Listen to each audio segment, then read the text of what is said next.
Avez-vous déjà pensé que plus nous apprenons, plus nous nous sentons seuls? C'est curieux, n'est-ce pas?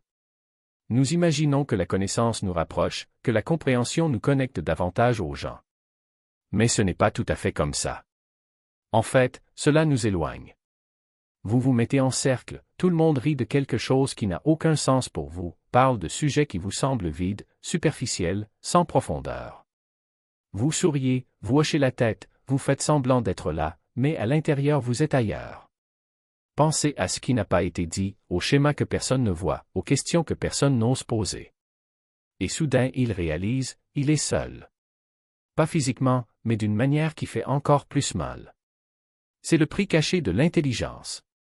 Un coup que personne ne remarque, un isolement qui ne vient pas du fait d'être différent, mais du fait de voir différemment. Je vais vous parler des gens intelligents. Quelque chose qui pourrait expliquer pourquoi vous ressentez cela. L'intelligence ne consiste pas seulement à en savoir plus, elle consiste à percevoir davantage. Relier des points que les autres ne voient pas, suivre les pensées jusqu'à leur conclusion logique, même lorsqu'elles vous dérangent. Et c'est là que réside le problème. Les gens ne veulent pas y aller. Ils ne veulent pas remettre le jeu en question, ils veulent y jouer. Ils ne veulent pas analyser le masque, ils veulent l'utiliser. Ils ne veulent pas savoir si le roi est nu, ils veulent vanter le tissu. Mais toi, vous n'y pouvez rien. Vous voyez les fils conducteurs, les contradictions, les accords tacites que tout le monde prétend être des vérités absolues. Et quand on le souligne, même si c'est légèrement, les gens s'énervent. Non pas parce que vous avez tort, mais parce que vous avez raison. Et avoir raison sur des choses auxquelles ils ne veulent pas faire face vous rend dangereux. Puis ils s'éloignent. Pas exprès, peut-être. Pas par méchanceté, mais ils s'éloignent. Ils arrêtent de vous appeler, gardent les conversations superficielles, vous traitent d'intenses, exagérés, trop sérieux. Et vous apprenez à sauvegarder vos idées. Vous apprenez à simplifier, à dire des demi-vérités, à rire des blagues que vous ne trouvez pas drôles, à être d'accord avec des opinions que vous ne partagez pas. Apprenez à vous cacher. Parce qu'il a découvert qu'une honnêteté totale est un suicide social. Être authentique est synonyme de solitude. Être soi-même, c'est être seul. Ainsi, les personnes intelligentes se retrouvent dans une situation étrange, entourées de monde, mais profondément isolées. Parler mais sans jamais vraiment être entendu. Présent, mais jamais entier. Ce n'est pas que vous pensez que vous êtes meilleur que les autres. Cela n'a rien à voir avec ça. En fait, vous donneriez n'importe quoi pour vous intégrer, pour vous soucier de ce qui les intéresse, pour trouver un sens aux conversations qu'ils ont. Mais il ne peut pas. Vous avez trop vu, trop réfléchi, allé trop loin dans le terrier du lapin pour revenir en arrière et prétendre que la surface est tout ce qu'il y a. Ce que les gens ne comprennent pas à propos de l'intelligence, c'est que ce n'est pas un don auquel on peut renoncer. Ce n'est pas un interrupteur qui s'éteint. C'est une lentille à travers laquelle vous voyez le monde pour toujours. Vous ne pouvez pas ignorer les modèles une fois que vous les voyez. Vous ne pouvez pas oublier ce que vous savez. Vous ne pouvez pas revenir à des réponses simples une fois que vous avez compris la complexité. La plupart des gens vivent encore dans des réponses faciles, dans des récits clairs, dans des illusions confortables. Ils croient ce qu'on leur dit de croire, ils veulent ce qu'on leur dit de vouloir, ils craignent ce qu'on leur dit de craindre. Non pas parce qu'ils sont stupides, mais parce que c'est plus facile. Plus sûr. Moins seul. Mais tu ne peux plus faire ça. Et c'est pour ça qu'il est seul. Maintenant, voici ce qui est intéressant, cette solitude que vous ressentez se déroule par phases. Et comprendre ces phases peut vous aider à réaliser qu'il n'y a rien de mal chez vous. Vous n'êtes éveillé que dans un monde qui dort encore. La première phase est la confusion. Vous êtes peut-être jeune, ou vous venez de vous réveiller. Et vous commencez à remarquer des choses qui ne collent pas. Les adultes disent une chose et en font une autre. La société prêche la vérité, mais punit l'honnêteté. Les gens parlent de gentillesse, mais ils pratiquent la cruauté lorsque personne ne les regarde. Et vous pensez, suis-je le seul à voir cela? Est-ce que j'ai raté quelque chose? Est-ce que tout le monde comprend quelque chose que je ne comprends pas? Alors vous essayez plus fort. Étudiez les gens, observez, analysez, essayez de décrypter les règles du jeu. Tout le monde semble le savoir instinctivement, sauf vous. Mais plus vous comprenez, moins cela a de sens. Les règles sont arbitraires, le jeu est truqué et tout le monde fait semblant de ne pas le remarquer. C'est là qu'arrive la deuxième phase, la frustration. Vous essayez d'expliquer ce que vous voyez. Il souligne les contradictions, pose des questions qui révèlent les illusions, dit des vérités que tout le monde pense, mais que personne ne dit. Et qu'obtenez-vous en retour? Résistance, déni, hostilité.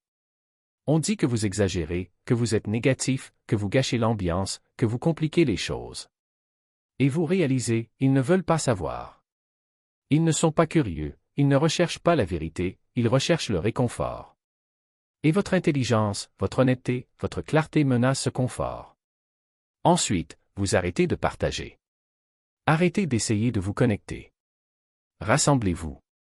Vient ensuite la troisième phase, l'acceptation. Vous acceptez que la majorité ne vous comprendra jamais.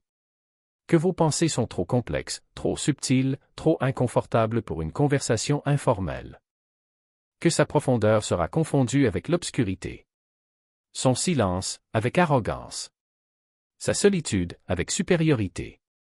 Vous acceptez que vous passerez la majeure partie de votre vie à vous sentir seul, non pas parce que quelque chose ne va pas chez vous, mais parce que vous traitez le monde d'une manière différente. Et curieusement, cette acceptation apporte une sorte de paix. Pas de bonheur, peut-être. Mais la paix. Vous arrêtez d'attendre que les autres vous contactent. Arrêtez d'essayer de vous traduire en termes plus simples. Arrêtez de faire semblant de normalité devant un public qui n'applaudira jamais. Vous l'êtes tout simplement.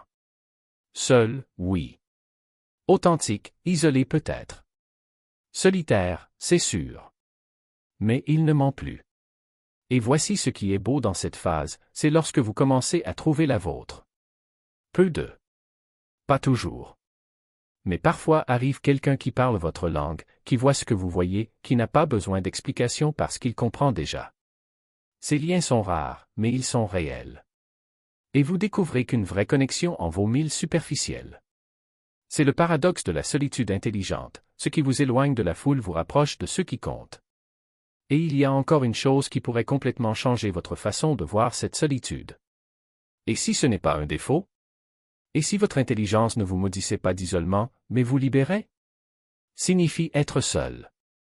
Parce que la solitude que vous portez n'est pas un vide, c'est un territoire. Et les territoires, lorsqu'ils sont explorés, révèlent des paysages que la foule ne verra jamais. Avez-vous déjà réfléchi à ce qui se passe lorsque vous arrêtez de lutter contre cette solitude? Quand, au lieu d'essayer de le remplir, vous l'habitez simplement? Ce n'est pas une capitulation. C'est une reconnaissance. C'est comme découvrir que la maison dont vous avez toujours essayé de vous échapper était en fait le seul endroit où vous pouviez être entier. Et qui plus est, les murs que vous pensiez vous retenir étaient en réalité ce qui vous protégeait du bruit extérieur. L'intelligence ne vous isole pas, elle vous concentre. Il filtre le monde jusqu'à ce qu'il ne reste que ce qui compte vraiment. Et que reste-t-il? Moins de bruit, moins de masques, moins de concessions. Moins de monde, certes, mais aussi moins d'illusions. Moins de conversations creuses, mais des dialogues plus profonds. Moins de foule, mais plus de vraies rencontres. Vous ne perdez pas les connexions, vous les purifiez. Et dans ce processus, il découvre quelque chose d'extraordinaire, que la qualité d'une vie ne se mesure pas au nombre de voix qui vous entourent, mais à l'intensité avec laquelle vous entendez la vôtre. Et voici l'ironie la plus cruelle et la plus belle, ceux qui souffrent le plus de la solitude sont précisément ceux qui l'évitent le plus. Ils s'accrochent à toute relation, à toute validation, à toute distraction, car ils ne supportent pas le silence. Mais le silence n'est pas l'ennemi. L'ennemi, c'est la peur de lui faire face. Parce que c'est dans le silence que l'on trouve les questions que personne d'autre ne se pose. C'est là que vous entendez les pensées que personne d'autre n'a le courage de penser. C'est là que vous découvrez que vous n'avez pas besoin d'un public pour être réel. La société vous dit que vous avez besoin de plus d'amis, plus de likes, plus d'approbation, plus de bruit. Mais l'intelligence vous murmure autre chose, que vous en avez déjà assez. Que tu es suffisant. Que la compagnie la plus fidèle que vous aurez dans la vie est votre propre esprit, et que, si vous savez l'écouter, il ne vous abandonnera jamais. Vous pouvez passer des nuits entières plongées dans des idées, dévorer des livres, interroger le monde et vous réveiller le lendemain plus vivant que jamais. Parce que pour vous, la solitude n'est pas une prison, c'est un laboratoire. Un lieu où sont créées les choses les plus importantes. Et quand on comprend enfin cela, quelque chose change. Arrêtez de vous excuser pour qui vous êtes. Arrêtez de rétrécir pour vous intégrer dans des espaces qui n'ont pas été faits pour vous. Arrêtez de demander la permission d'exister. Vous l'êtes tout simplement. Et c'est cela, plus que toute validation externe, qui vous rend incassable. Parce que la vérité est la suivante, le monde n'a pas été fait pour des gens comme vous. Il a été fait pour ceux qui se contentent de réponses faciles, pour ceux qui préfèrent le confort du mensonge à l'inconfort de la vérité, pour ceux qui échangent la profondeur contre la superficialité parce que c'est plus sûr. Mais toi, vous n'êtes pas satisfait. Vous ne vous conformez pas. Vous ne l'acceptez pas. Et c'est exactement pourquoi, même seul, on n'est jamais vraiment seul. Parce que la solitude intelligente n'est pas absence, c'est présence. Présence de soi, présence d'idées que vous seul pouvez avoir, présence d'une vie vécue sans filtre. Et lorsque vous arrêtez de le fuir, lorsque vous cessez de le traiter comme un fardeau et commencez à le considérer comme une force, quelque chose d'extraordinaire se produit, vous devenez immunisé. Immunisé contre les opinions qui n'ont pas d'importance. Immunisé contre les critiques qui ne vous définissent pas, immunisé contre le besoin de plaire. Immunisé, surtout, contre la peur d'être qui vous êtes. Et cette immunité n'est pas une faiblesse, c'est un pouvoir. Le pouvoir de ceux qui n'ont plus besoin de se cacher. Le pouvoir de ceux qui n'ont plus besoin de s'expliquer. Le pouvoir de quelqu'un qui s'est finalement accepté. Alors, si vous lisez ceci et que vous vous reconnaissez, sachez une chose, votre solitude n'est pas une erreur. Elle est un signe. Un signe que vous êtes vivant d'une manière que la plupart des gens ne le sont pas. Un signe que vous voyez ce que les autres ne voient pas. Signe que, même lorsque vous vous sentez seul, vous portez en vous tout un univers. Et cet univers? Il n'a pas besoin d'un public. Il n'a pas besoin d'applaudissements. Il a juste besoin de toi. De vous, entier, sans excuse, sans concession. Parce qu'en fin de compte, la solitude intelligente ne consiste pas à être seul, mais à être libre. Et la liberté, mon ami, est le seul luxe qui vaille la peine d'être acquis. C'est comprendre que la solitude n'est pas un vide, mais un espace.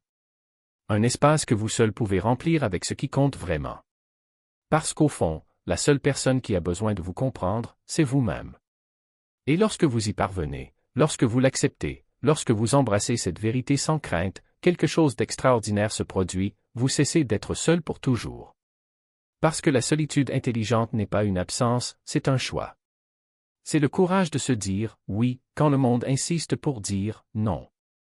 C'est la certitude que votre entreprise suffit, que vos idées n'ont pas besoin de validation, que votre chemin n'a pas besoin des foules pour être légitime. Et cette liberté?